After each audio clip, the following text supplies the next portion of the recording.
ಸ್ನೇಹಿತರೆ, ಇವತ್ತಿನ ವಿಡಿಯೋದಲ್ಲಿ ಮೀನ ರಾಶಿಯವರ 2026ರಲ್ಲಿನ ಭವಿಷ್ಯ ಯಾವ ರೀತಿ ಇರುತ್ತೆ, ಗ್ರಹ ಸಂಚಾರಗಳು ಯಾವ ರೀತಿ ಇರುತ್ತೆ, ಅದರಿಂದ ಏನೆಲ್ಲ ಪರಿಣಾಮಗಳು ಆಗುತ್ತೆ, ಏನೆಲ್ಲ ಬೆಳವಣಿಗೆಗಳಾಗುತ್ತೆ ಅನ್ನೋದ್ರ ಬಗ್ಗೆ ಇವತ್ತಿನ ವಿಡಿಯೋದಲ್ಲಿ ಸಂಪೂರ್ಣವಾಗಿ ತಿಳಿಸಿಕೊಡ್ತೀನಿ. ಹಾಗಾಗಿ ಈ ವಿಡಿಯೋನ ಎಲ್ಲೂ ಸ್ಕಿಪ್ ಮಾಡದೆ ಪೂರ್ತಿಯಾಗಿ ಕೊನೆವರೆಗೂ ನೋಡಿ. ಹಾಗೆ ನೀವೇನಾದರೂ ನಮ್ಮ ಚಾನಲ್ಗೆ ಹೊಸಬರಾಗಿದ್ದರೆ ದಯವಿಟ್ಟು ಈ ಕೂಡಲೇ ಸಬ್ಸ್ಕ್ರೈಬ್ ಮಾಡ್ಕೊಳ್ಳಿ. ಸ್ನೇಹಿತರೆ, ಮೊದಲಿಗೆ ಮೀನ ರಾಶಿಗೆ ಯಾವ ಯಾವ ನಕ್ಷತ್ರಗಳಲ್ಲಿ ಜನಿಸಿದಂಥವರು ಬರ್ತಾರೆ ಮೀನರಾಶಿ ಅಡಿಯಲ್ಲಿ ಅನ್ನೋದನ್ನು ನೋಡ್ತಾ ಹೋಗೋಣ.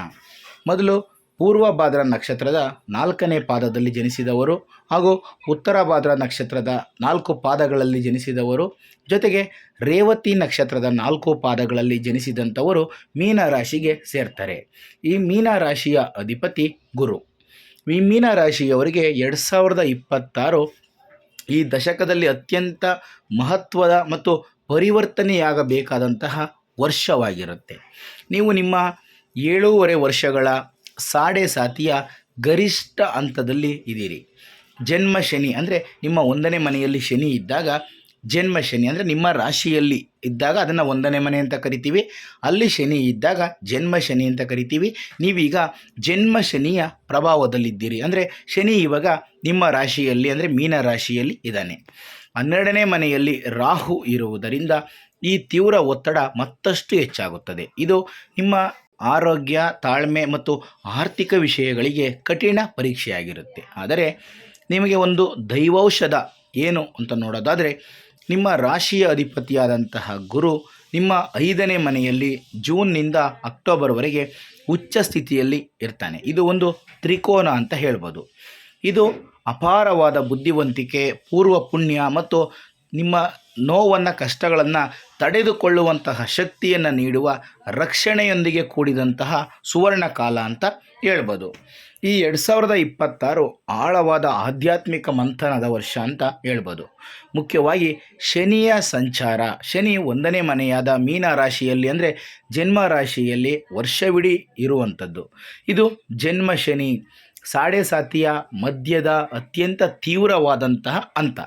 ಇದು ನಿಮಗೆ ದೈಹಿಕ ಆರೋಗ್ಯ, ಮಾನಸಿಕ ನೆಮ್ಮದಿಯ ಮೇಲೆ ಅಪಾರ ಒತ್ತಡವನ್ನು ಹೇರುವಂತಹ ಸಮಯ. ನೀವು ಜವಾಬ್ದಾರಿಗಳ ಭಾರದಿಂದ, ಆಲಸ್ಯದಿಂದ ಬಳಲುತ್ತಿರುವಂತೆ ಅನಿಸಬಹುದು.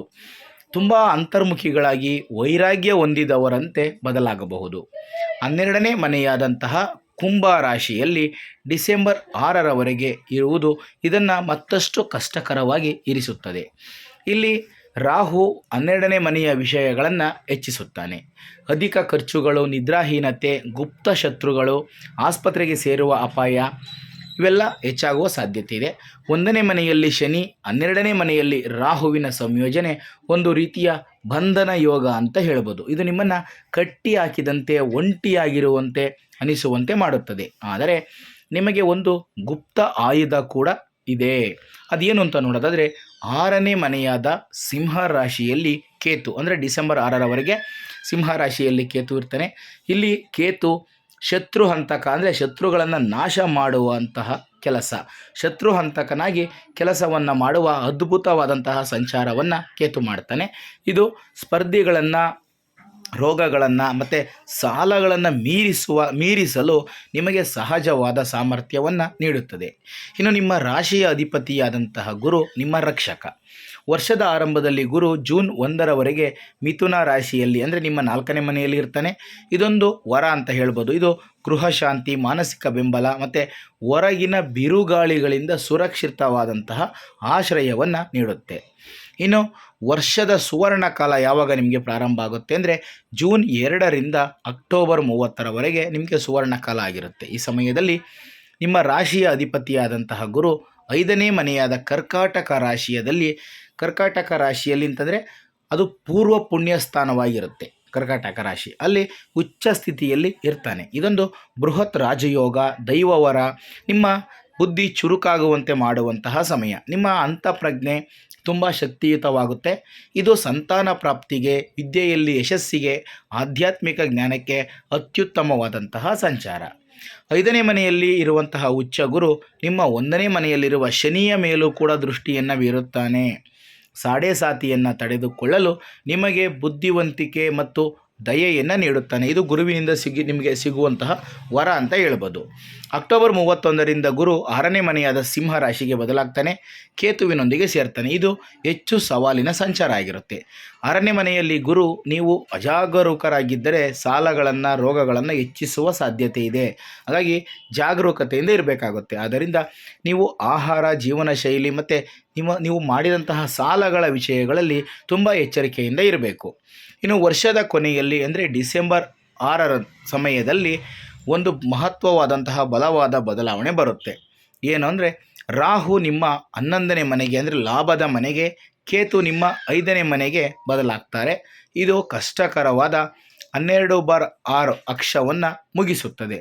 2027ಕ್ಕೆ ಆರ್ಥಿಕ ಚೇತರಿಕೆ ಮತ್ತು ಆಸೆಗಳು ಈಡೇರಲು ಬಾಗಿಲುಗಳನ್ನು ತೆರೆಯುತ್ತದೆ. 2026 ಮುಗಿದು 2027ರ ಹೊಸ ವರ್ಷ ಪ್ರಾರಂಭವಾಗ್ತಿದ್ದಂಗೆ ನಿಮಗೆ ಅಲ್ಲಿ ಆರ್ಥಿಕ ಚೇತರಿಕೆ ಕಂಡುಬರುತ್ತೆ ಮತ್ತು ನಿಮ್ಮ ಎಲ್ಲ ಆಸೆಗಳು ಈಡೇರುವಂತಹ ಸುಸಂದರ್ಭ ಒದಗಿ ಬರುತ್ತೆ.